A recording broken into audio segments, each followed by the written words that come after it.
এবছর মা বিপদনাশিনী পূজাটা আষাঢ় মাসের জায়গায় কিন্তু শ্রাবণ মাসে হইতেছে। তো চলো আজকে তোমাদের সাথে আমি কিভাবে মায়ের পুজোটা করলাম এটাই শেয়ার করব। স্নান সাইরা কিন্তু ঘরের আসন পুজোটা কমপ্লিট করে নিলাম। আর সকাল থেকে প্রচুর কাজ করছি, এগুলি তো আর মানে শেয়ার করা সম্ভব না। খুব তাড়াহুড়া, সকালবেলা অনেক কাজ গুটাইয়া এরপরে স্নান সাইরা ঘরের পুজো কমপ্লিট করলাম। এরপরে শাড়িটা পইরা সিঁদুর টুদুর পইরা এরপরে আয়া করলাম রান্না করে আয়া সেরা মার একটু ভোগে তোমার পায়েস দিমু। তো এখানে দুমুঠু আমি গোবিন্দভোগের চাল দিয়া আর দুধ দিয়া কিন্তু পায়েসটা করতেছে, সাথে বাতাসা একটু চিনি দিছি। এরপরে কিন্তু এটা বসায়া দিয়া আমার হাজব্যান্ডও স্নান করে লাইছিল, তো তখন ও ওই দিকটা দেখতেছিল আর কি। আর এদিকে আমি আয়া পড়ছি, আয়া সেরে 13 রকমের ফুল মিলাইতেছি। তো এখানে কিন্তু আমার 13 রকমের ফুলের থেকেও বেশি ফুল হয়ে গেছে। তো এখন 13 রকমের ফুল মিলাইয়া এরপরে কিন্তু তোমার পান সুপারি এরপরে 13টা এলাচ সব কিছু আমি এক এক করে নিয়ে আনিব। তো এখন ফুলটির মধ্যে কিন্তু আমি চন্দন টন্দন লাগাই লাইলাম। এরপরে দিয়ে দেখো তোমার পানগুলি এখন নিতে আসছি। পুজোটা নাকি দুর্গার আর একটা রূপ, মানে মা বিপত্তারিণীর আর কি। তো এই পুজোটার মধ্যে অনেক নিয়ম আছে। 13টা গাঁট তোমার লাল সুতো বা হলুদ সুতো নিতে হয়। এরপরে 13টা পান, 13টা সুপারি, 13টা ফল, মানে সব কিছু 13টা মানে দেওয়া লাগে আর কি। তো আমিও প্রত্যেকবারের মতো এবছরও কিন্তু 13টা ফল কিনলে আনলাম, কিন্তু এর থেকেও কি আরও বেশি হয়ে যায়।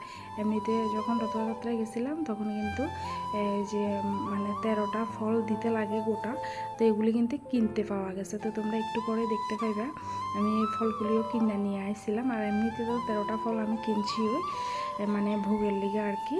আর এদিকে দেখো মা বিপত্তারিণী এখন এককালাইতেছি তোমার জলে ভাসানোর লিগে। তো এদিকে একটা সিঁদুরের একটা তেলের, তো আমি কিন্তু এইভাবে বিপত্তারিণীটা আঁকি। তোমরা কীভাবে আঁকো অবশ্যই জানিও। এরপরে ঠাকুরের আসনটা মানে মায়ের আসনটা কিন্তু আমি পাতায় এলাইছি। এরপরে এখানে দেখো বাতাসা আর পান দিয়া প্রথমে, এরপরে দিয়া দিলাম মানে একটু মায়েরে অগ্র করে, এরপরে দিয়ে দিলাম পায়ে তুলসী, এরপরে দুর্গু, এরপরে দিয়া তোমার বেলপাতা সব কিছু এক এক করে কিন্তু এখন দিয়ে দিতেছি। আর এখানে 13টা ফুল সাজাইয়া দিতেছি মায়ের চরণে। তো তোমরা এইভাবে করো কিনা কিন্তু অবশ্যই জানিও। তো আমি যেভাবে জানি যে মানে যতটুক সময়ের সাথে সাথে জানতে পারতাছি এইভাবেই কিন্তু আমি করতেছি পূজাটা প্রত্যেকবারে মানে এইভাবেই করি। তো এদিকে দেখো আমার কিন্তু মায়ের এখানে ফুল সাজানো হয়ে গেছে। এখন আমি জলভরা ঘটে দিয়ে দিলাম একটা ফল। এরপরে দেখো এখানেও কিন্তু আমি বিপত্তারিণী আইক্যা, এরপরে দিয়ে তোমার 5টা ফোঁটা দিয়ে দিলাম আমসরতিতে, এরপর দিয়ে 5টা ফুল দিয়া সেটা কিন্তু এখন আমি ঘরটা বসায় নেব। তো এখানে ঘরটা বসানোর এখানে কিন্তু আমি 5টা সিঁদুর ফোঁটা দিয়ে আনিছিলাম। আর যেহেতু আমার ধানটা ঘরে মানে এই মুহূর্তে আসছিল না, তো এর লিগে আমি কিন্তু এখানে একটু গোবিন্দভোগের চাল দিয়ে দিলাম। আর এই যে বললাম বন্ধুরা 13টা ফল, তো তোমরা দেখতেই পাইছো 13টা ফল সব কিছু গোটা গোটা কিন্তু 13টা ফল বাজারেই কিনতে পাওয়া গেছে। তো এরপরে দিয়ে দেখো এখানে মারে কিন্তু একদম ভোগের প্রসাদ টসাদ রেডি করে এখন মায়ের পুজোর লিগা সব কিছু রেডি করে নিয়ে নিলাম। তো এখন বমু তোমার পাঁচালি পড়ার লিগা। তো আমি যতটুকু পারছি নিজের মতো করে মারে ভক্তি করে পুজো করছি, যদিও আমি ঠাকুর এনে কিন্তু পুজোটা করি না, আমি নিজে নিজে যতটুকু জানি অতটুকুই কিন্তু আমি পূজাটা সাইরা নিয়েছিলাম। তো এখন কিন্তু আমি পাঁচালি বইরা নিতেছি। আর আমার ছোট্ট বাবাইটা বাড়িতে নাই, ও থাকলে কিন্তু অনেক মানে পুজো টুজো দিলে খুবই আনন্দ করে। আর এই দেখো স্কুল থেকে আইয়া স্নান করে এখানে আমার পাঁচালি পড়াও শেষ হয়েছে। আমার দুষ্ট ভাই বাবাই আইয়া ঠাকুরের সামনে একটু এইভাবে আরতি করে নিছে। আর আমরা সবাই হাসতেছি, আমার শাশুড়ি তো দেখে অবাক হইয়া রয়েছে।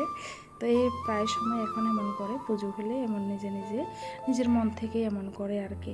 এরপরে আমি বললাম বাবা চলো মায়ের তেল সিঁদুরটা ভাসামি। তো আমাদের পুকুরে ভাসাইছে। আর এদিকে আমার দুষ্ট বাবাই দেখো আমার কিন্তু ভিডিও করে দিছে। এরপরে দিয়ে ঠাকুরের ঘরটা নাড়াইয়া এরপরে কিন্তু সবাইরে প্রসাদ দিয়া দিতে আসছি।